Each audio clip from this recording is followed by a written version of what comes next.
예, 계속해서 우리 이제 16페이지 범죄 수사와 관련된 내용 보도록 하겠습니다. 9번 범죄 수사, 쌍관리관 수사의 개념 나오죠. 우리 수사와 관련된 것은 형사법 유명하죠. 우리나라의 형사법 1타 우리 김재현 선생님 수사와 증거 파트할 때 자세히 배우도록 하시고요. 여기서는 우리의 형사소송과 관련된 소송법과 관련된 내용은 간단히 보고 실무 종합과 관련된 부분 위주로 쭉 살펴보도록 하겠습니다.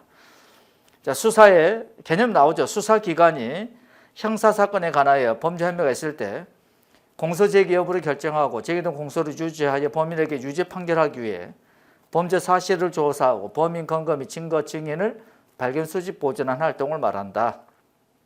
이게 수사다 이겁니다. 그러면 수사하기 위한 조건 나오죠. 의 보면은 수사권의 발동과 수사 실행 조건으로서 수사 절차 개시와 진행 유지에 필요한 조건을 말한다. 이러한 조건은 탄핵주의 소송 구조화에서 강조된다. 이런 것들 나오죠. 자, 수사 조건 필요성과 상당성 두 가지가 있다는 것. 필요성이란 것은 개념 보니까 수사의 목적을 달성함에 필요한 경우에 한해서 허용된다. 즉 범죄 혐의의 존재와 공소제기 가능성을 말한다 그랬어요. 그래서 현행 형사소송법은 수사의 필요성을 수사의 조건으로 명시하고 있다. 자, 피의자 신문, 참고인 조사, 감정 통역 등 밑쪽 나오죠. 이런 것들이 임의수사는 수사에 필요할 때 하나에 허용된다라고 규정하고 있다. 수사에 필요할 때. 그런데 이제 강제수사는 형사소송 법률 등의 특별한 규정이 있는 경우에 하나여 할 수 있고 필요와 최소한 범위 내에서 할 수 있다 이겁니다. 그래서 체포의 필요성, 구속의 필요성, 압수수색 검증의 필요성이 인정되어야 강제수사를 할 수 있다는 겁니다.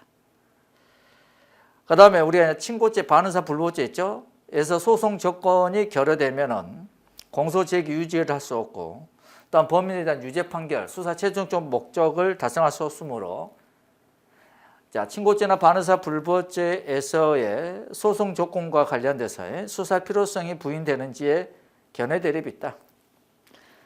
그래서 제한적 허용설이 쭉 판례의 입장인데 친고죄 고소나 반의사 불보죄 처벌 의사 희망 표시가 없더라도 그 가능성 동안에 가능성이 있는 경우에는 원칙적으로 임의수사, 강제수사 가능하다는 입장이다. 그래서 그 밑에 3번 판례 내용 나오죠. 체크.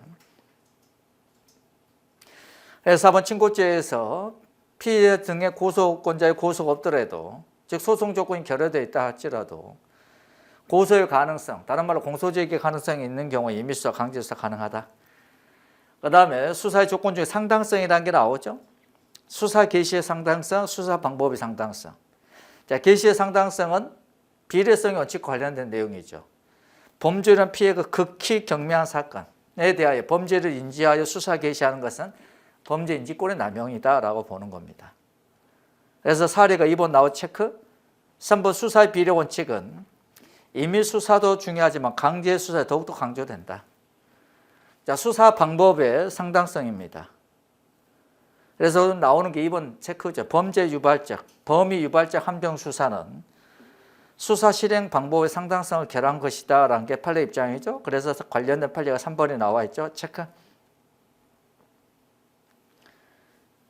그래서 함정 수사에 의하여 피고인의 범위 동그라미 비로소 야기되거나 범행이 이루어진 것이 아닌 경우에는, 즉 범위 유발적 함정 수사가 아닌 경우에는 피고인의 행위가 함정 수사에 의한 것이라 처벌할 수 없다는 주장은 이유 없다.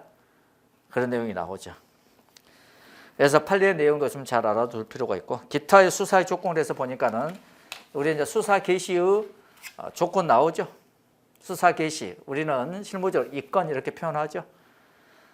자, 주관적 범죄 혐의가 있을 때 수사기관은 수사 개시할 수 있는데 그럼 주관적 범죄 혐의란 게 뭐냐? 수사기관이 맺죠.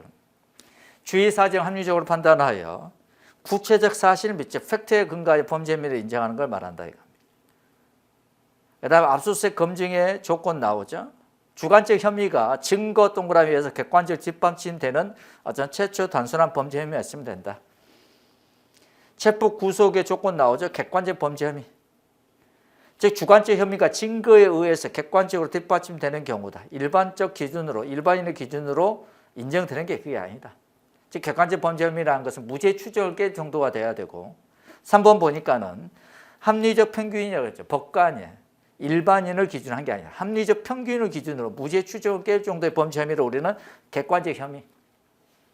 그래서 체포 구속의 범죄의 혐의, 체포 구속의 조건 이렇게 표현합니다. 합리적 평균을 기준하여 무죄 추정을 깰 정도의 범죄 혐의다 그랬어요. 그다음에 10번 나오죠. 별표입니다. 성공적인 수사 실행을 위한 5대 원칙 나옵니다. 종류 보니까 수사 자료 완전 수집의 원칙이죠. 범죄 현장 등에 임장하여 현장 관찰, 현장 보전, 그 다음에 현장 관찰 등을 통하여 수사 자료를 완전히 수집해야 된다는 겁니다. 두 번째가 이제 제2원칙이 수사 수집한 자료 있을 거 아니에요? 감식 검토의 원칙입니다. 범죄 현장 등에 수집한 수사 자료를 과학적인 지식과 기술, 감식 시설 등 활용하여 면밀히 감식 검토를 해야 된다는 원칙이다 이겁니다. 우리나라는 범죄 감시, 국가원이 엄청나게 기술적으로 선진화되어 있죠.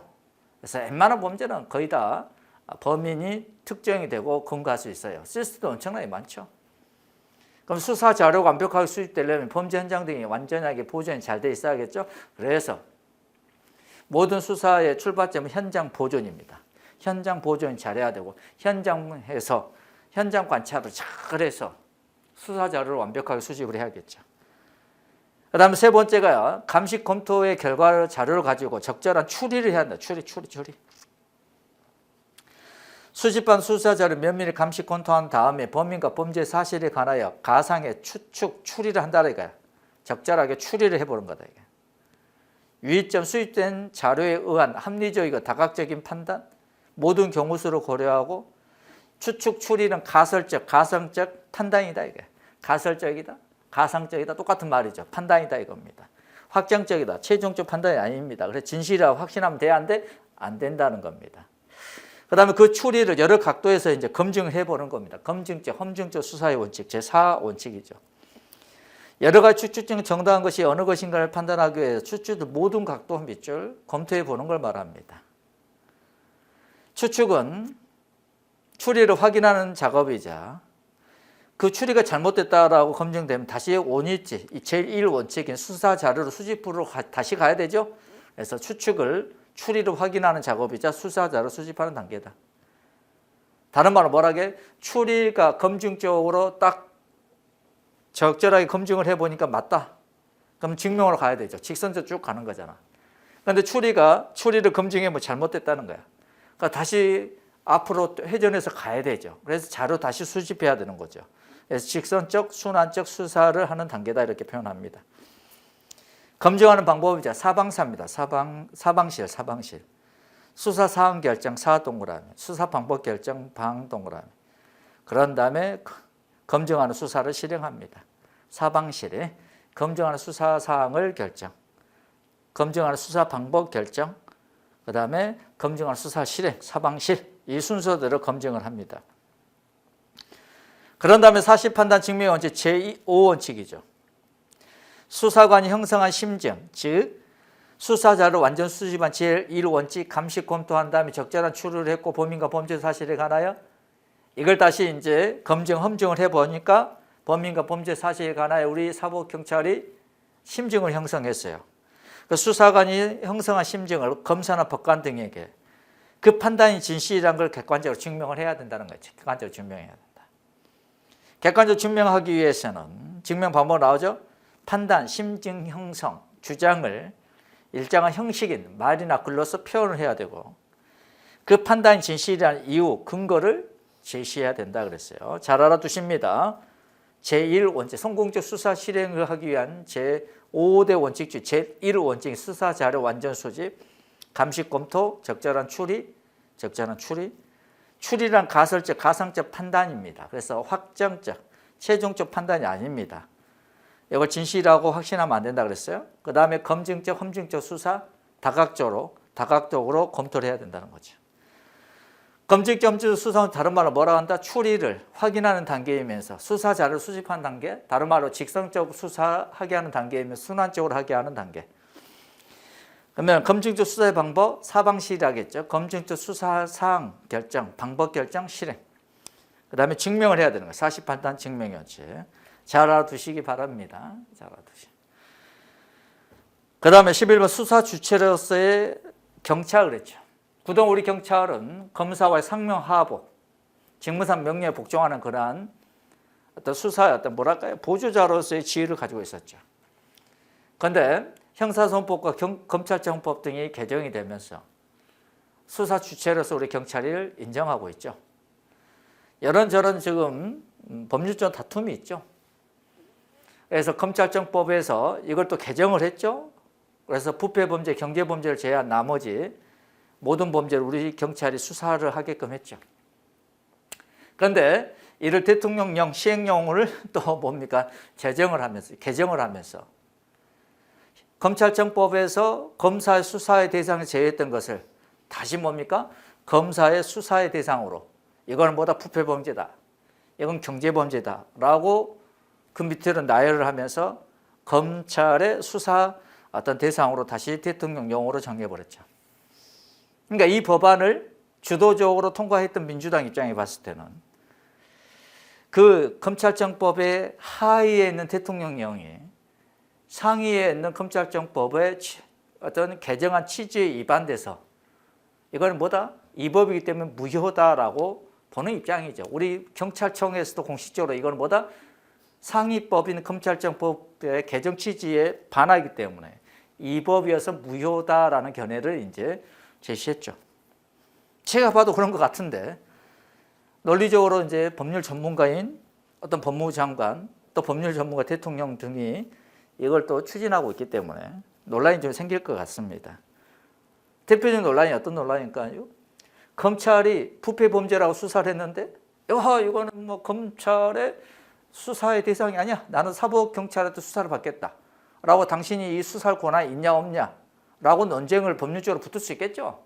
그럼 어떻게 될까요? 검찰이 수사하는 사항에 대해서 당신이 수사권이 있냐 없냐를 가지고 또 소송을 붙어볼 수 있겠죠. 그러다 보면은 여러 가지 문제가 생길 수 있어요. 생길 수 있다. 그런데 문제는 우리 경찰에게 수사의 대상이 많이 넘어왔다 할지라도 수사할 역량을 가진 우리 수사 경과를 부여받은 경찰관들이 별로 없죠. 이게 문제입니다. 그러면 수사 경과를 부여받은 우리 사법경찰이 증언을 해야 돼요. 엄청나게 많은 인원이 증언해야 되는데 증언한다는 소식은 거의 없죠. 스토킹, 사회적으로 엄청난 이슈가 되죠.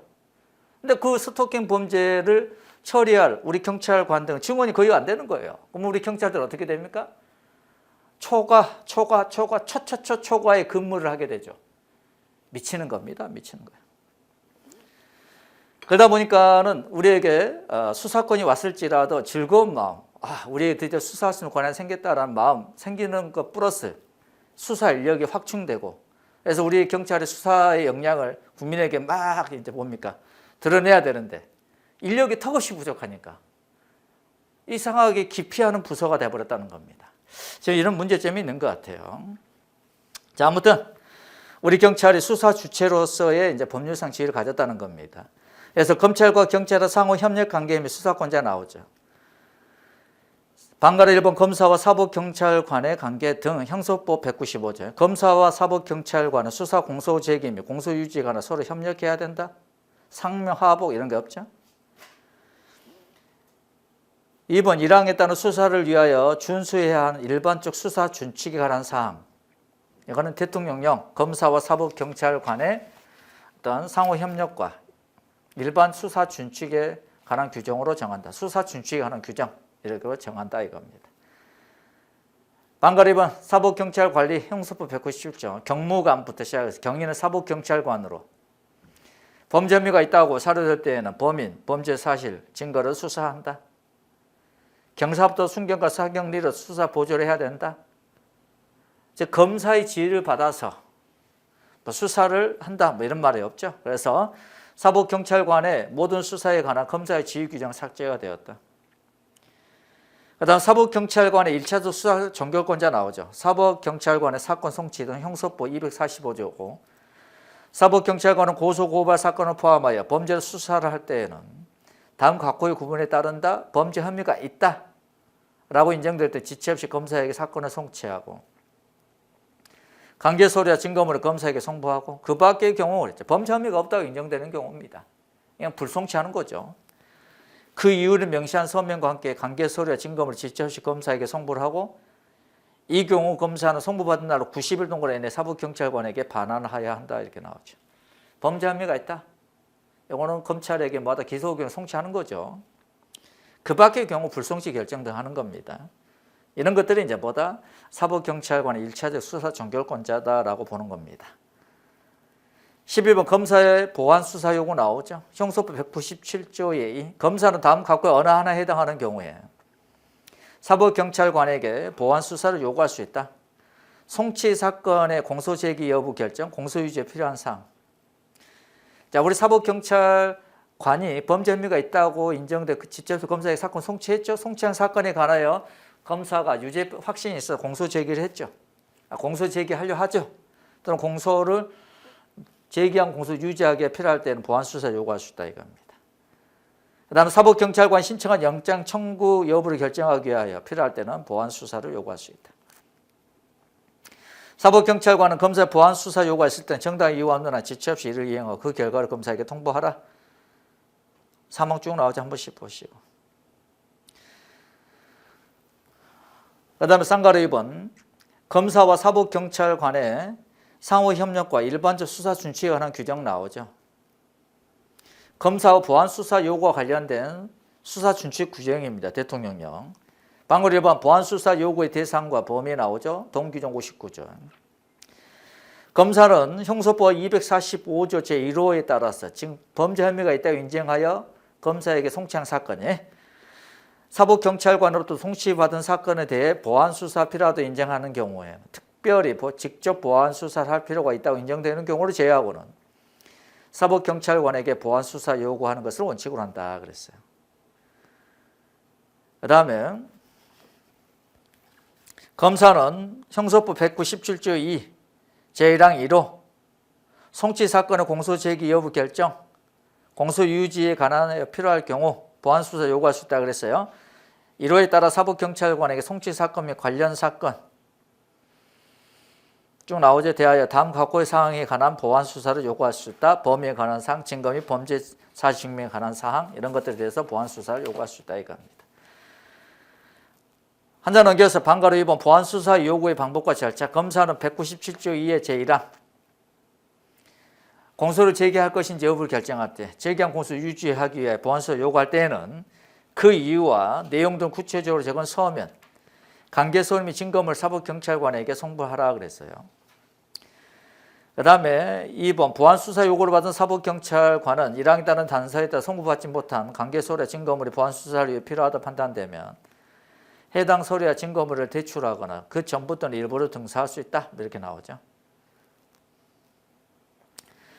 그 다음 그 밑에 13번 검사 수사상 통제에 관한 보완 수사의 요구 그랬죠. 좀 전에 봤던 보완 수사 요구. 그 다음에 쌍가루 2번 시정조치 요구 나오죠. 검사는 사법경찰관리의 수사 과정에서 법령 위반, 인권침해, 현재 수사권 남용이 의심되는 사실에서 신고가 있거나 그러한 사실을 인식하게 될 경우에는 사법경찰관에게 사건 기록 등본의 송부를 요구할 수 있다. 송부를 요구받은 사법경찰관은 지체 없이 검사에게 사건 기록을 송부하여야 한다 그랬어요. 송부받은 검사는 필요하다 인정될 때 사법경찰관이 시정조치를 할 수 있고 시정조치 요구할 수 있고 사법경찰관이 시정조치 요구가 있을 때는 정당한 이유가 있으면 없으면 지체 없이 이를 이행하고 그 결과를 검사에게 통보하라 이런 등등 내용이 나오죠. 한 번씩 보시면 됩니다. 이건 여러분들 형소법 시간에 수사 파트에서 우리 형사법 1타이신 김재윤 교수님한테 자세히 배우시면 됩니다. 그 다음에 쌍가루 3번 수사의 경험 나오죠. 검사는 사법경찰관과 동일한 범죄 사실을 수사하게 된 때에는 사법경찰관에게 사건을 송치할 걸 요구할 수 있다. 이번 1항의 요구를 받은 사법경찰관 지체 없이 검사에게 사건을 송치해야 되며 다만 검사가 영장을 청구하기 전에 동일한 범죄 사실에 관하여 사법경찰관 영장을 신청한 경우에는 해당 영장에 기재된 범죄를 계속 수사하게 할 수 있다 이렇게 나오죠. 우리가 이제 영장 청구 이 부분이 좀 아쉬운데요. 영장 청구는 헌법에 의해서 검사가 이제 신청하고 법관이 발부한 영장이어야 한다 이렇게 나오는데 좀 아쉬운 부분은 체포영장이나 구속영장 이런 것들은 검사에게 신청, 검사 청구해서 법원에 발급받으면서 수사하면 되는데 그 외에 압수수색 영장 이런 것들 있잖아요.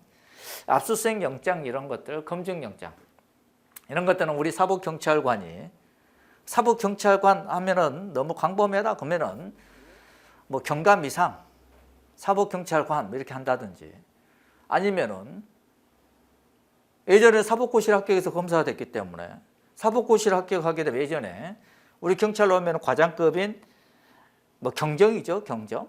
그래서 뭐 경정급 사법경찰관이 직접 법관에게 청구하여 법관이 발부한 영장 이렇게 하면은 좋을 것 같은데 이게 쉽지가 않죠.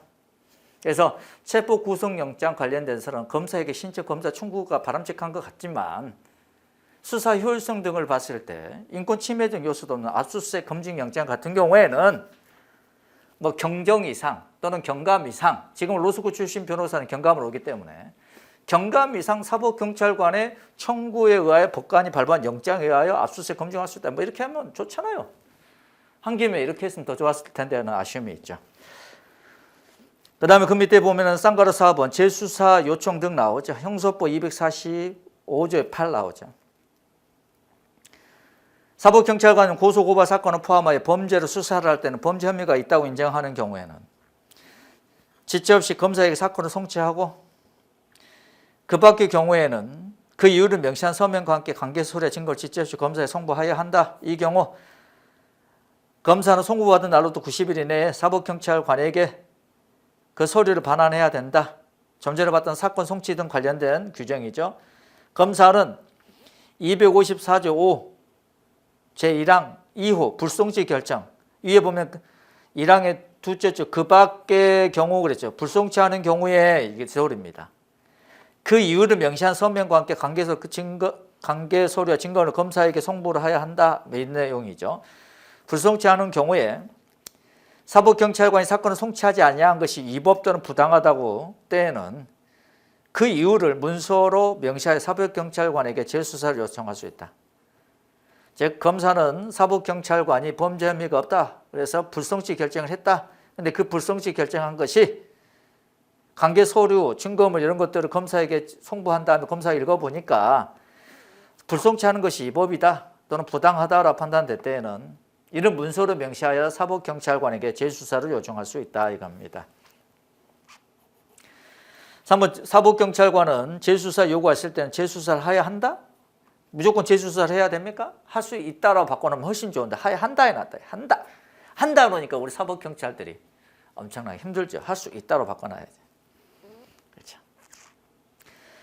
그 다음에 그 밑에 보면 쌍가루 2번, 방가루 2번 검사와 사법경찰관의 상호 협력과 일반적 수사 준칙에 관한 규정 나오죠. 재수사 요청의 절차.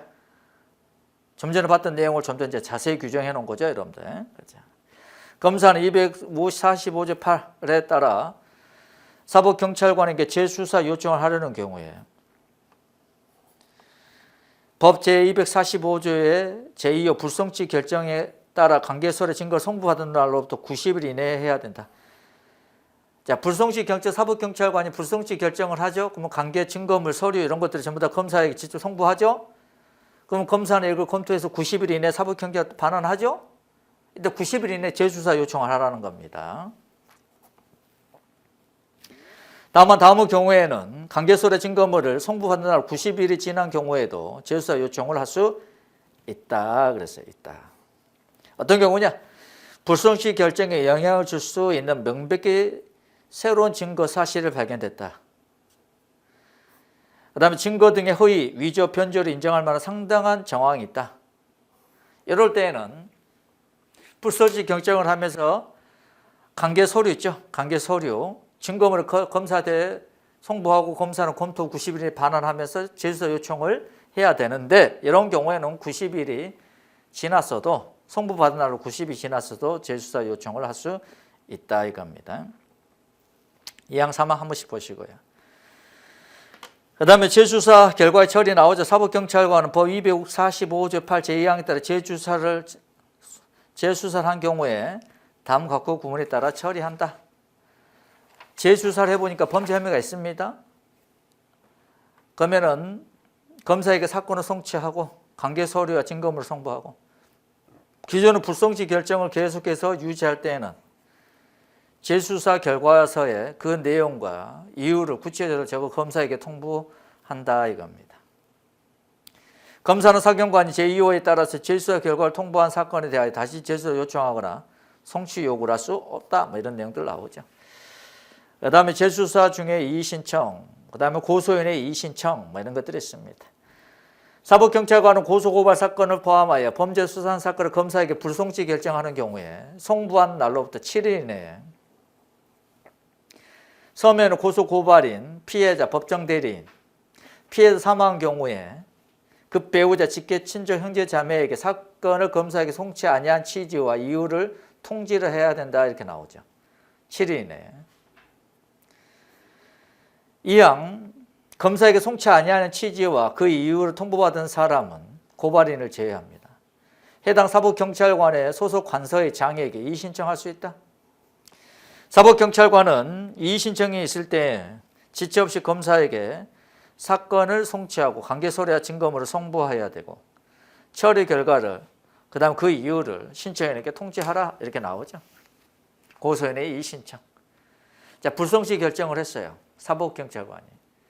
그런데 관계서류 증거물을 검사에게 송부하고 7일 이내에 검사에게 7일 이내에 고소고발인, 피해자, 법정대리인 등에게 검사에게 송치하지 않았다는 취지와 이유를 통지해주고 통지받은 고소고발인 등은 사법경찰관 소속의 장에게 이의 신청할 수 있고 사법경찰관 이의 신청 받은 후에 지체 없이 검사에게 사건을 송치하고 관계서류 다 송부하라 이거야.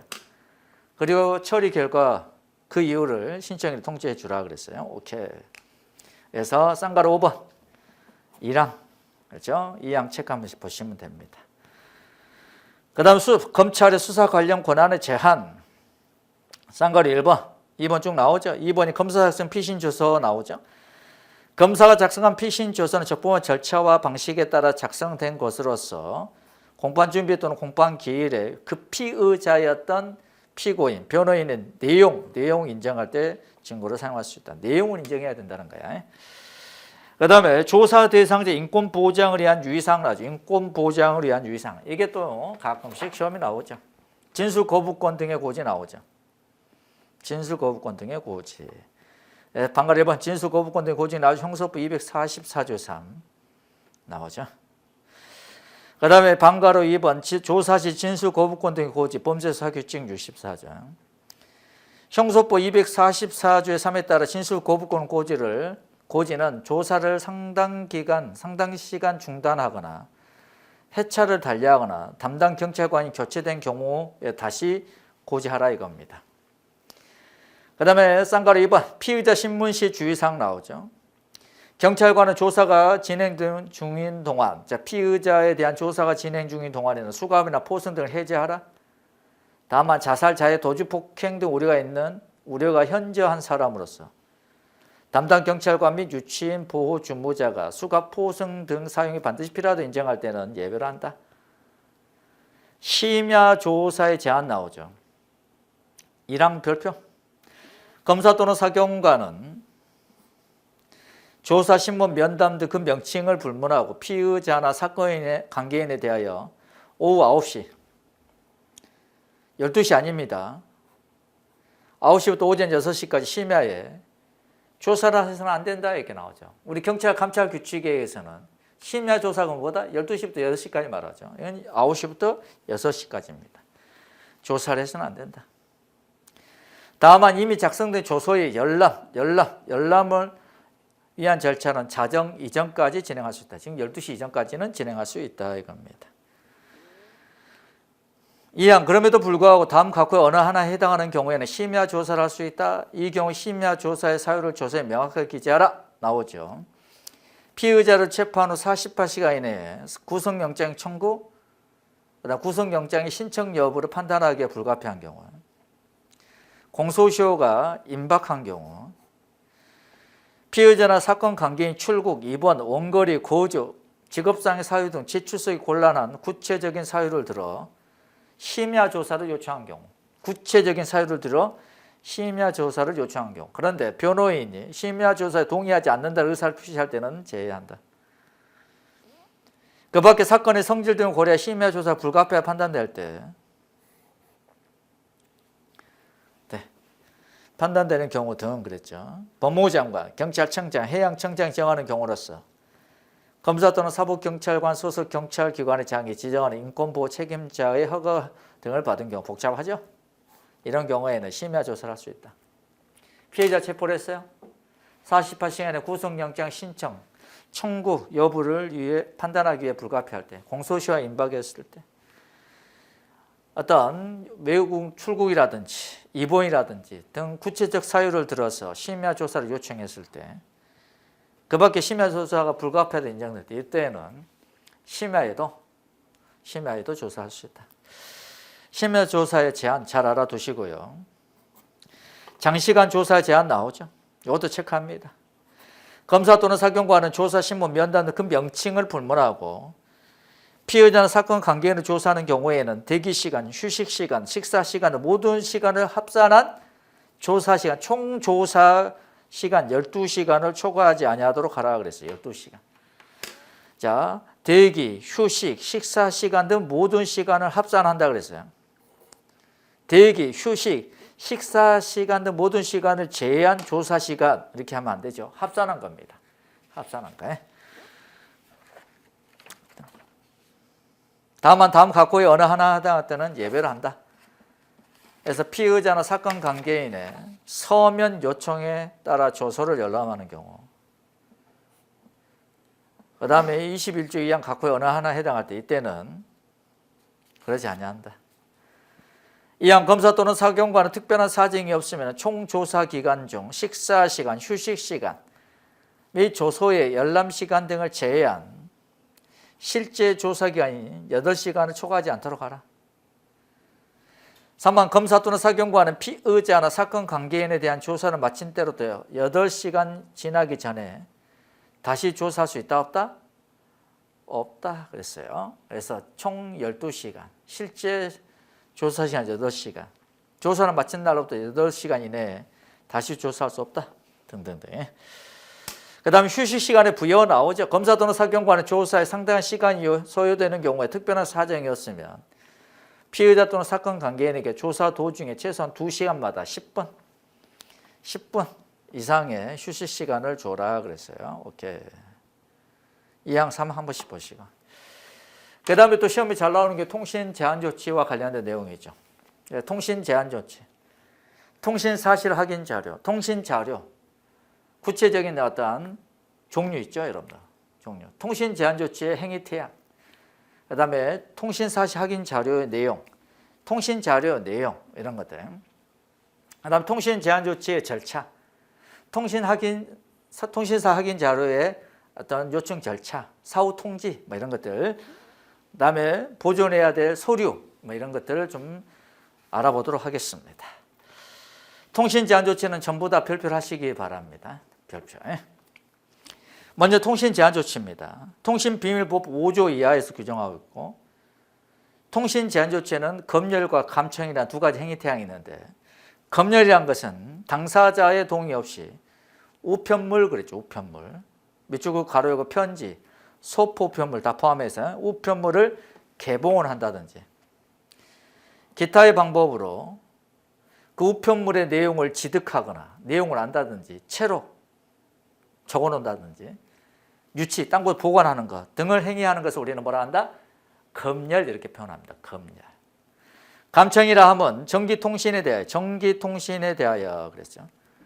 당사자 동의 없이 전자장치, 기계장치 등을 사용하여 통신의 음향, 문헌, 부호, 영상 등을 청취, 공독하여 그 내용을 지득, 채록, 전기통신의 송수신을 방해하는 걸 말한다 그랬어요. 감청이라는 게 뭐라 그랬어요? 전기통신에 대하여 그랬죠. 전기통신에 대하여. 그 내용을 지득하거나 채록하거나 전기통신의 송수신을 방해하는 걸 말한다 그랬어요. 그럼 전기통신이라는 게 뭐냐? 3번 나오죠. 전기통신이라면 전화, 전자우편, 이메일이죠. 회원제 정보 서비스, 모사 전송, 무선 호출 등과 같이 유선, 무선, 광선 및 기타의 전자적 방식에 의하여 모든 종류의 음향, 문헌, 부호, 영상, 송수신하는 것을 우리는 전기통신한다. 전화, 전자우편, 해운제 정보 서비스, 모사 전송, 무선 호출 등과 같이 어떤 전자적 방식에 의하여 모든 종류의 음향, 문헌, 부호, 영상 등을 주고받는 것, 이런 걸 말한다 이거야. 그래서 감청의 구체 사례 나오죠, 여러분들. 기업번, 니은번, 디귿 쭉 나오죠. PC통신, 인터넷 전자우편. 이게 뭡니까, 여러분들? 이메일이죠. 비공개 모임의 게시 내용. 여러분들 단톡방 있잖아요, 여러분들. 예? 단톡방. 이런 것들. 지득체록하는 행위. 휴대폰 음성 사서함을 몰래 듣는 거. 있잖아요, 여러분들. 우리 앞에 우리 재호 학생 우리 단톡방 있잖아. 그래 안 그래? 그다음에 휴대폰에 문자 온 거 말고 뭐예요? 음성으로 온 것들 있잖아요, 여러분들. 이런 것들 확인한 거 전부 다 감청에 해당됩니다. 통신 제한주 대상 범죄 282여 개 범죄 있고 목적은 수사 목적, 국가안보 목적 두 가지로 나눠집니다. 오케이? 이 내용을 이제 하나씩 보는 겁니다. 검열이란 게 뭐냐? 감청이란 게 뭐냐? 그럼 전기통신이란 게 뭐냐? 그럼 감청의 구체 사례 어떤 것들이 있냐? 하나하나 전부 다 머릿속에 넣어놔야 됩니다. 먼저 범죄 수사를 위한 통신 제한 조치 나오죠. 범죄 수사를 위한 통신. 우리 일반적으로 우리 사법경찰이 하는 게 이 수사 목적으로 하는 통신 제한 조치입니다. 허가 요건이 나옵니다. 허가 요건. 통신 제한 조치 대상 범죄 280여 개의 범죄를 계획하거나 실행하고 있거나 실행하였다 의심할 만한 상당한 이유가 있어야 된다. 충분한 이유가 있어야 돼. 있거나가 아닙니다. 있고. 다른 방법으로는 그 범죄 실행을 저지하거나 범인을 체포하거나 증거 수집이 어려울 때 하나여 허가할 수 있다. 280개의 대상 범죄를 계획 실행하였다 의심할 만한 충분한 이유가 있고 다른 방법으로는 그 범죄 실행을 저지, 범인 체포, 증거 수집이 어려울 때 하나여 허가할 수 있다. 그래서 그 위에 기존의 기출 지문들입니다. 그러니까 우리가 체포, 구속영장 발부 요건들이 있죠. 그 요건들은 통신제한조치와 상관이 없다는 겁니다. 그 다음에 방가로 2번 통신제한 대상 범죄 280여 개 범죄예요. 엄청나게 많은 범죄들, 그 다음에 아닌 범죄들, 형법 강론에 규율하는 범죄들, 특별헌법 규율된 범죄들 많이 있을 거 아닙니까? 그런데 경찰청 공지에서 나오는 실무 종합에 보니까는 이 정도만 간단히 적어놨더라는 거야. 과거에 선생님이 수사라는 과목을 강의할 때 통신 제한 조치에 엄청나게 많은 범죄, 대상 범죄, 아닌 범죄 기출됐던 것들 다 정리를 해놨는데 보니까는 이번에 실무 종합 교재에 보니까 이 정도밖에 없더라 이거야. 그래서 1분 봅니다. 8장 공무방해에 관한 죄는 모두 통신 제한 조치 대상 범죄가 아니다. 이거 말고도 엄청나게 많아요. 1장부터 쭉쭉쭉쭉 통신 제한 조치 대상이 아닌 것들, 대상인 것들 엄청나게 많습니다. 근데 우리 승진 문제는 경찰청 공지에서 나오는 실무 종합 범위 내에서 대체적으로 출제가 됩니다. 그렇기 때문에 실무 종합에 있는 내용 범위로 선생님이 한정을 해놨어요. 공무집행방해죄는 통신제한조치 대상 범죄가 아니다 그랬어요. 살인죄는 모두 통신제한조치 대상 범죄이나 상해죄, 폭행죄는 모두 통신제한조치 대상 범죄가 아니죠. 살인, 전속살해죄는 통신제한 대상 범죄입니다. 그러나 상해치사, 폭행치사 이건 통신제한조치 대상 범죄가 아니기 때문에 통신제한조치 허가서 신청 청구할 수 없다 그랬어요. 그 다음에 협박이제, 통신제한조치 대상 범죄는 전속협박죄는 대상 범죄가 아니다. 체크. 그 다음에 32장 강간과 추행죄 13세 미만 어리잖아. 초등학생들입니다. 간음, 추행, 통신제한조치 대상 범죄여야 되죠. 작것들이죠. 초등학생들을 건드린다는 거야. 미성년자, 심신미약자에 대한 위계 이적, 간음, 추행죄죠. 대상 범죄가 아니다. 13세 미만이라는 숫자, 초등학생들이죠. 초등학생들에 대한 간음, 추행죄, 통신제한 대상 범죄이고 미성년자, 신신미약자에 대한 위계 속였다는 거야. 위력 겁을 줬다는 겁니다. 간음, 추행하는 건 대상 범죄가 아니다. 그 다음에 34장 시인용, 업무 경매와 관한 죄 중 경매 이찰 방해죄는 통신제한조치 대상 범죄입니다. 그러나 업무방해죄, 통신제한조치 대상 범죄가 아니다. 그래서 통신제한조치 대상 범죄 아닌 것들 위주로 쭉 정리해 놓으시기 바랍니다. 나중에 내년도에 3반기 중으로 내후년 어떤 승진 대비 실무 종합 교재를 선생님이 아주 완벽하게 하나 만들려고 하는데 그 이전에 이제 그때는 좀 더 자세하게 넣으려고 합니다. 그다음에 허가 절차 나오죠. 사법경찰관의 신청, 검사 청구에 의하여 통신 당사자 있어요. 당사 쌍방 양쪽 다 아니면 일방 주소지 소재지 또는 범죄지. 그다음에 통신 당사자와 공범관계 있는 자 이런도 범민이잖아. 주소지 소재지입니다. 통신 당사자 쌍방 일방의 주소 소재지, 통신 당사자 공범관계 있는 자의 주소 소재지, 그리고 범죄지입니다. 가나라는 지방보건지원의 법관이 통신자 주치 허가서를 발부한다. 그리고 이번 별표 각 피의자별, 피내사자별로 허가를 청구하는 겁니다. 사건 단위로 하는 게 아니에요. 2번 별표. 통신제한 조치 기간 수사 목적 때 2개월을 초과할 수 없고 허가 요건 존속할 때에는 소명자 첨부와 2개월 범위 내에서 신청 청구 법원의 허가를 받아 연장 가능하고 총 연장 기간 1년 동그라미 초과할 수 없으나 내란의죄, 외환의죄 등 몇 가지 범죄가 있어요. 이거는 3년을 초과할 수 없다. 그래서 3년을 초과할 수 없다. 그 다음 통신제한조치 목적이 달성된 경우에는 즉시 통신제한조치를 종료하라. 그 다음에 국가안보를 위한 통신제한조치 나오죠. 국가안전보장에 대한 상당한 위험이 예상되더라. 이게 국가안전보장에 대한 상당한 위험이 예상되더라. 그 다음에 대테러 활동에 필요할 때 그 이해 방지를 위하여 이에 관한 정보수집이 특히 필요할 때 정보수사기관의 장이 통신제한조치를 청구한다. 이렇게 나오죠. 국가안보 목적이기 때문에 정보수사기관의 장이죠. 국정원이요, 국정원. 절차 고등법원 수석 부장판사의 허가 나오죠. 통신의 일방 또는 쌍방이 우리나라 국민일 때 이때는 정보수사기관의 장이 고등법원 수석 부장판사에게 허가 청구하고 고등법원 수석 부장판사가 허가합니다. 대통령 승인 나오죠. 대한민국 적대하는 국가. 우리나라에 적대하는 국가가 어디입니까? 저 김정은이 코리아 빼고는 없죠. 표면상으로 그렇죠. 근데 잠재적으로 우리 뭡니까? 압록강 이북 우리의 간도 지역을 수복해야 될 거 아닙니까? 그럼 누가 맞닥뜨릴까요, 여러분들? 서진핑 차이나. 그렇죠. 지금은 협력하지만 또 언제 또 제국주의 발톱이 나타날지 모르죠. 기스탄 니폰. 그걸 잘 안돼. 지금 협력하지만 어떻게 될지 제국주의의 야욕의 발톱이 언제 들어갈지 모르죠.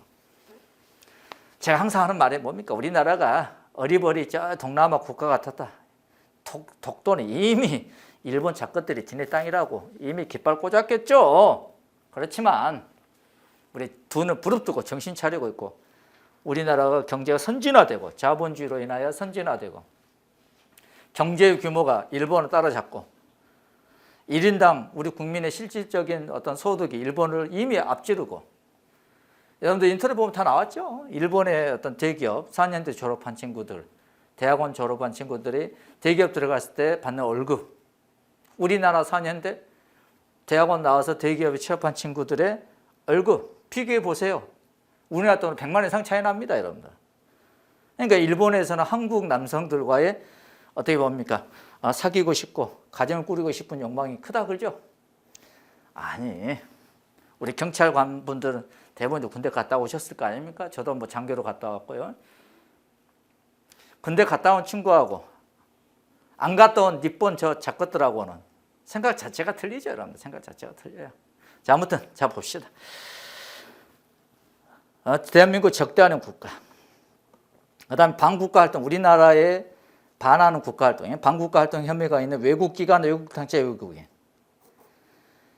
대한민국 통치권이 미치지 한반도 내 집단, 김정은이 코리아. 외국에 소재한 그 산하 단체 구성원, 조총련의 통신 일대. 작정 수행을 위한 전기통신 하나원 군용 전기통신에 대한 경우에는 대통령의 승인을 받아라 그랬어요. 받아라. 대통령이니까 어떻게 돼요, 여러분들? 국군 통수권자인 대통령 승인을 받으려면 대한민국 적대하는 국가. 반국가 활동 혐의가 있는 외국기관, 외국단체, 외국인. 대한민국 내 대한민국의 통치권 미치지 않는 한반도 내 집단, 한반도 내 집단. 김정은이 코리아죠. 외국에 소지하는 그 산하단체 구성원, 조총련 내 통신일 때 작전 수행을 위한 전기통신에 한한 군용 전기통신에 대한 경우에는 대통령 승인을 받아라 그랬어요. 그 다음에 제한기간 나오죠. 제한기간 4개월입니다. 4개월. 필요시 고등법원의 수석 부장판사 허가, 대통령 승인 얻어서 4개월 범위 연장 가능한 연장 횟수 제한이 없습니다. 제한이 없다 그래요. 국가 안전 보장을 위한 것인데, 오케이? 제한이 있으면 안 되겠죠.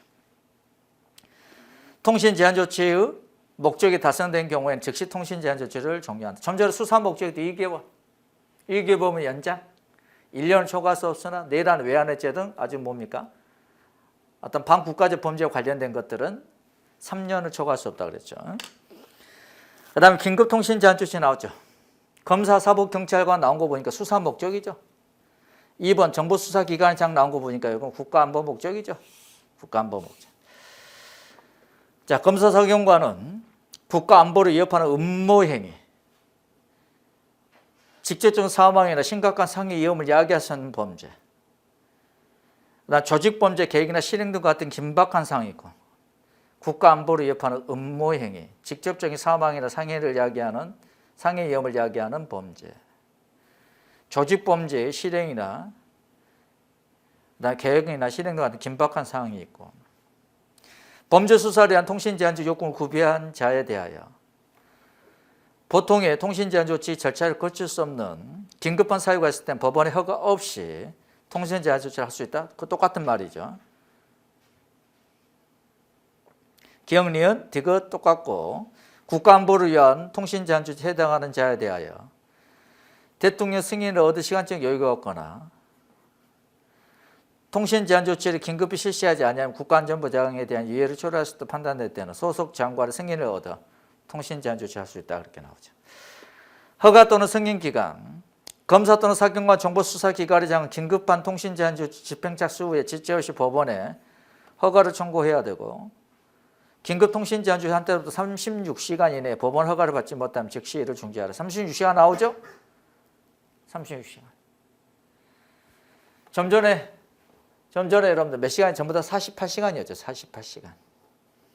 그렇죠? 긴급한 임시조치 48시간 나오죠, 여러분들. 가정폭력범죄 관련된 긴급한 임시조치 했네. 한때로 48시간에 법원에 허가를 받지 못하면 중지하라 이런 것도 있었죠, 여러분들. 36시간입니다. 검사의 지휘, 사법경찰관이 긴급한 통신 제한 조치할 경우 미리 검사 지휘를 받아라. 다만 특히 급속을 위하여 미리 지휘를 받을 수 없는 사유가 있을 때는 긴급통신 제한 조치 집행 착수 후 지체 없이 검사의 승인을 얻어라 그랬습니다. 긴급감청서, 검사, 사경관, 정보수사기관의 장이 긴급통신 제한 조치를 하고자 하는 경우에 반드시 긴급한 검열서, 긴급한 감청서에 의해야 되고, 소속 기관에 긴급통신 제한 조치 대장을 비치해야 한다.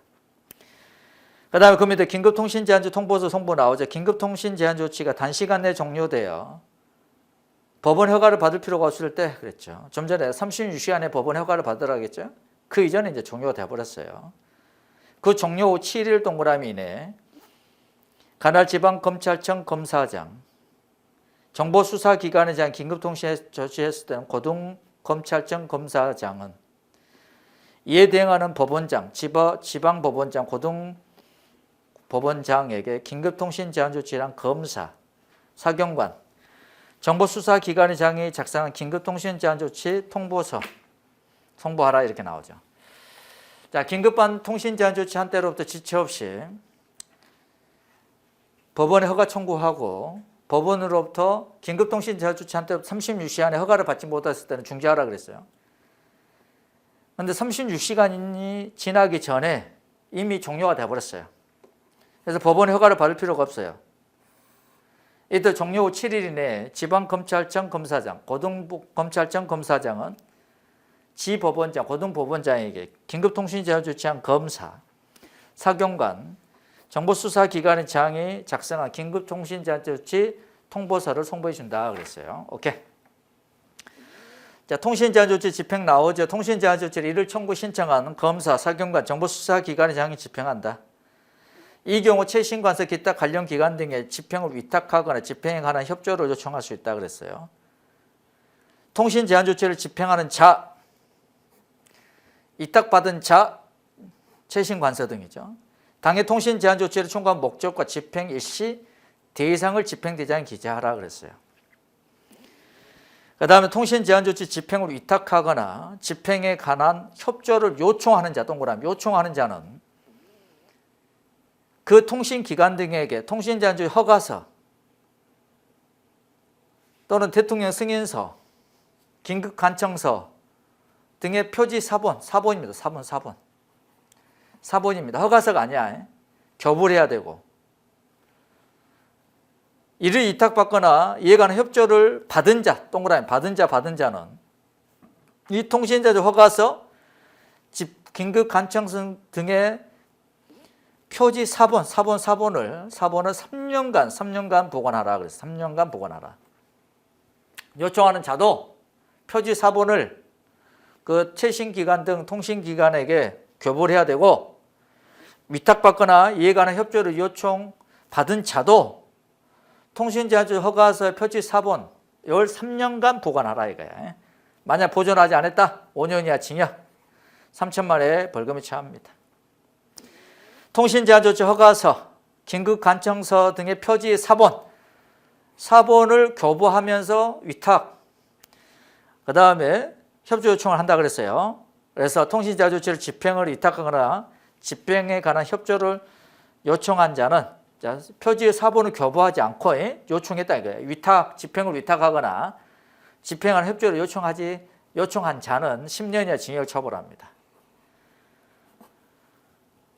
그러니까 검사, 사경관, 정보수사기관의 장이 통신제한조치 허가서, 긴급감청서 표지의 사본 이걸 교부하면서 통신제한조치 집행에 관하여 위탁, 협조를 요청해야 되는데 이렇게 사본을 교부하지 않고 요청을 했다 이거야. 10년의 징역을 처벌합니다. 6번 통신제한조치 허가서, 긴급감청서 표지 사본을 교부받지 아니하고 위탁받은 통신제한조치를 집행을 하거나 통신제한조치 집행에 관한 협조한 자도 10년 이하 징역이 처벌합니다. 그러니까 허가서 표지 사본 교부하지 않고 집행을 위탁, 협조 요청한 자도 10년 이하,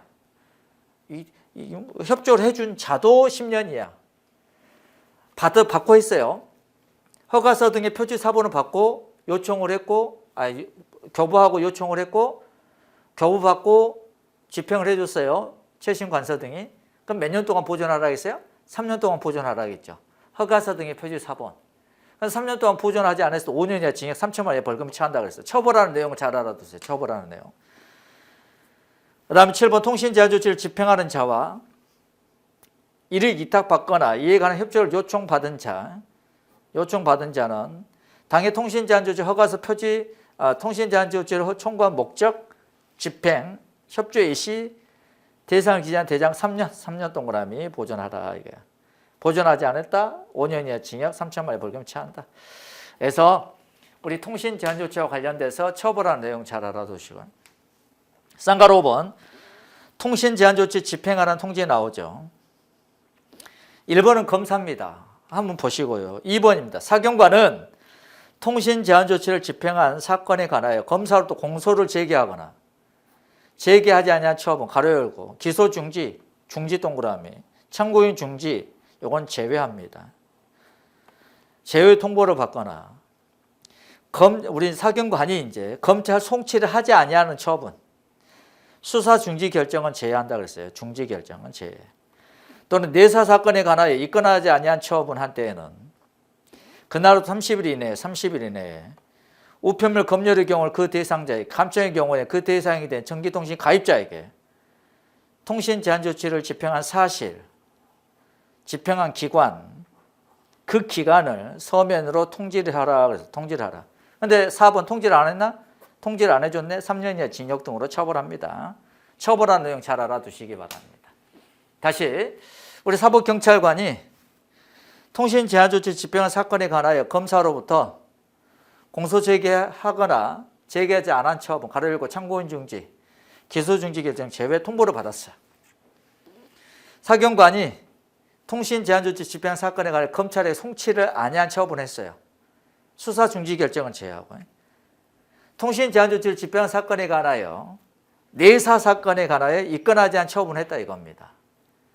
그 날로부터 30일 이내에 검열의 경우에는 대상자에게, 감청의 경우에는 등기통신 가입자에게 집행했다는 사실, 통신 제한 집행한 사실, 집행한 기관, 기간을 서면으로 통지하라. 안 했다? 3년 이하 징역, 1,000만 원의 벌금 처한다.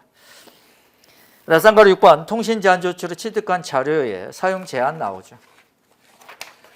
통신 제한 조치 집행으로 인하여 취득한 우편물, 그 내용과 전기통신의 내용은 다음과 같고의 경우 외에는 사용할 수 없다.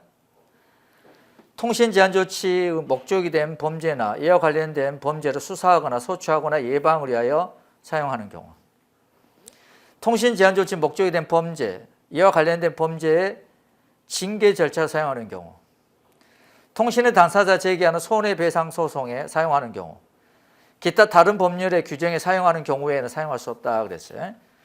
수사, 소추, 예방, 징계 절차, 손해배상 소송, 그 다음 다른 법률에서 규정에 의해 사용하는 경우 외에는 사용할 수 없다 이겠어. 그 다음에 17번 통신사실 확인 자료 및 통신자료의 제공 요청 나오죠. 여기서는 통신사실 확인 자료하고 통신자료로 구분을 잘해야 됩니다. 자, 통신사실 확인 자료는 범죄 수사를 위한 통신사실 확인 자료 요청이 있고, 그 다음에 범죄 수사를 위한 통신사실 확인 자료 요청이 있다 이겁니다. 그러니까 통신사실 확인 자료 어떤 것이 있느냐? 통신사실 확인 자료를 하면 다음 항목에 어느 하나에 해당하는 전기통신 사실에 관한 자료를 말한다. 그래서 가나, 다라, 마바사 나오죠. 이거 별표합니다. 전기 가입자 전기통신 일시, 전기통신 개시, 종료 시간, 그 다음에 착 발신, 통신 번호 등 상대방 가입자 번호, 사용 도수, 컴퓨터 통신, 인터넷 사용자가 전기통신 역물을 이용한 사실에 관한 컴퓨터 통신 인터넷 노후 기록 자료, 발신 기지 위축 추적 자료, 그 다음에 정보통신기 위치를 확인할 수 있는 접속지 추적 자료, 이런 것들이 통신사실 확인 자료, 통신했다는 사실을 확인하는 자료다 이거야. 다시 가입자 전기통신한 일시, 그 다음에 개시, 종료 시간, 그 다음에 가입자의 번호, 상대방 가입자의 번호, 사용한 도수, 컴퓨터 통신, 인터넷 노후 기록 자료, 그 다음에 발신 기준 위축 추적 자료, 그 다음에 접속지 추적 자료, 이런 것들이 통신 사실 확인 자료입니다. 그 밑에 방가로 2번 범죄 수사를 위한 통신 사실 확인 자료 제공 절차. 검사 또는 사경관은 수사 또는 형의 집행을 위하여 필요한 경우에 전기통신사업법에 의한 전기통신 사업자에게 통신사실 확인 자료의 열람이나 제출을 요청할 수 있다. 그 다음에 검사 또는 사경관은 그럼에도 불구하고 수사를 위하여, 수사 동그라미 위하여 통신사실 확인 자료 중 다음 각국의 어느 하나에 해당하는 자료가 필요할 때에는 다른 방법으로는 범죄 실행을 저지하기 어렵거나 범인 발견, 범인 확보, 증거 수집 보지 어려운 경우에만 전기통신 사업자에게 해당 자료 열람, 제출을 요청할 수 있다 그랬어요. 다음 각호가 뭐냐 봤더니 실시간 위치 추적 자료. 자, 위에 바사 나오죠. 바사. 실시간 위치 추적 자료. 2번 특정 기지국에 대한 통신사실 확인 자료. 이런 것들에 대해서는 다른 방법으로는 범죄 실행을 저지하기나 범인 발견 확보, 증거 수집 보지 어려울 경우에만 열람 제출을 요청할 수 있다 이게.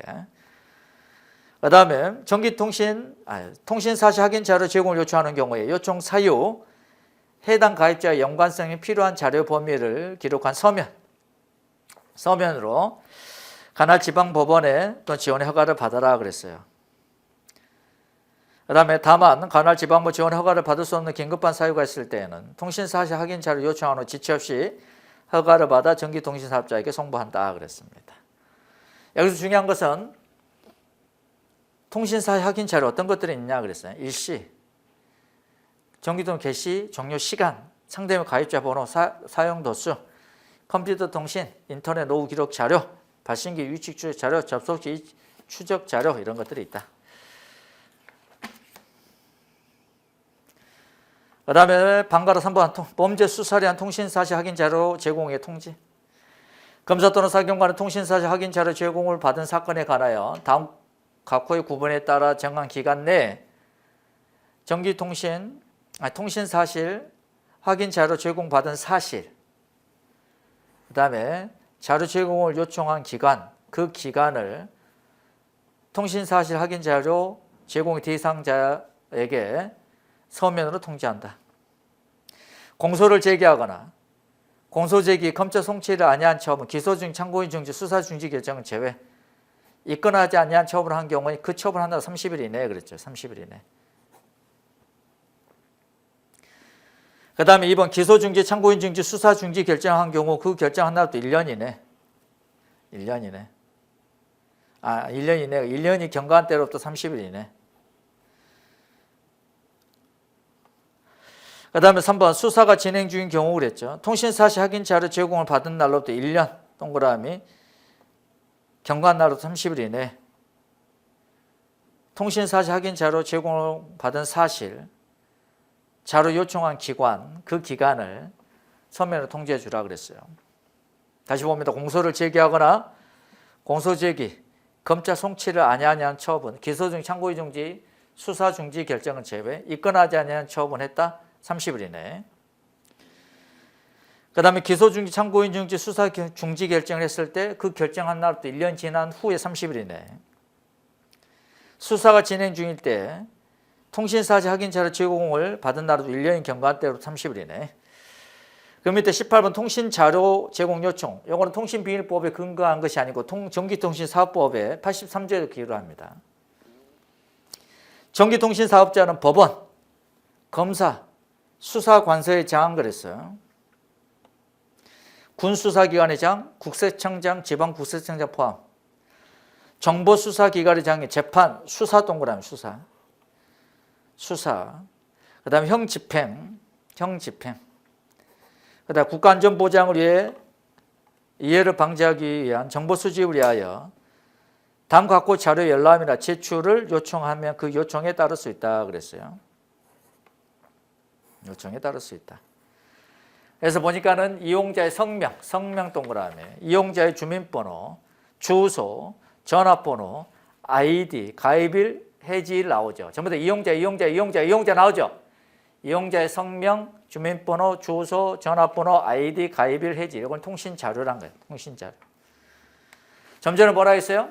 전기통신사업자는 수사관서의 장이 수사, 형의 집행 등을 위하여 통신자료의 열람이나 제출을 요청했을 때에는 그 요청에 따를 수 있다? 따를 수 있다 그랬죠. 한 장 앞으로 가봅니다. 29페이지. 3번 사망의 제일 넷째 줄만 따를 수 있다. 있다. 그렇기 때문에 헌재에서 뭐라 했어요? 이거는 헌재는 전기통신사업자 수사관서의 장에 요청이 있더라도 이에 응하지 아니할 수 있고 응하지 않았다 할지라도 아무런 제재도 받지 않은 것이므로 임의수사로 보고 있다 이렇게 나오죠. 4번 통신자료의 제공 요청은 요청 사유, 해당 이용자의 연관성, 필요한 자료의 범위를 기재한 서면 동그라미 통신자료 제공 요청서에 하여야 한다 그랬어요. 다만 서면을 요청할 수 있는 긴박한 사유가 있을 때에는 서면에 의하지 아니한 방법으로 요청할 수 있고 그 사유가 없어지면 지체업체 전기통신사업자에게 자료 제공 요청서를 제출하라 그랬어요. 오케이. 그래서 우리가 통신 제한 조치, 수사 목적, 국가 안보 목적에 그다음 통신 사실 확인 자료 제공 요청, 수사형 집행 목적에 통신 자료, 수사나 형 집행 등 목적으로 어떤 전기통신 사업자에게 자료를 요청할 수 있다 그랬어요. 그래서 우리가 통신 제한 조치 어떤 것들이 있고 수사 목적, 그다음에 국가안보 목적 어떤 절차를 거치고 그 기간이 언제까지고 사후 통지 어떠한 서류 등을 보관하는지 이런 것들 잘 알아두셔야 돼요. 통신사시 확인자료 종류는 어떤 것들이 있고, 그 다음에 통신자료는 어떤 것들이 있고, 통신사시 확인자료 요청했을 때 사후 통지해 주는 거 있었죠. 통지. 그 통지하는 기관들. 이런 것들을 좀 잘 알아둘 필요가 있다 이겁니다. 그래서 통신자료와 요청했을 때 그 이용자 등의 사후 통지 제도가 아직까지는 규정이 되어 있지 않죠. 그래서 이런 부분들에 대해서 사후 통지 관련돼서 또 규정할 필요성이 있다는 겁니다. 아무튼 오늘 여기까지 하고요. 다음 시간부터는 범죄 첩보 여기서부터 보도록 하겠습니다. 수사 파트가 상당히 양이 좀 많아요. 그래서 수사 부서에 근무하지 않으신 분들은 상당히 어렵게 느껴질 수 있는데요. 잘 따라오시면 좋은 결과 있지 않을까 예상합니다. 예, 수고하셨습니다.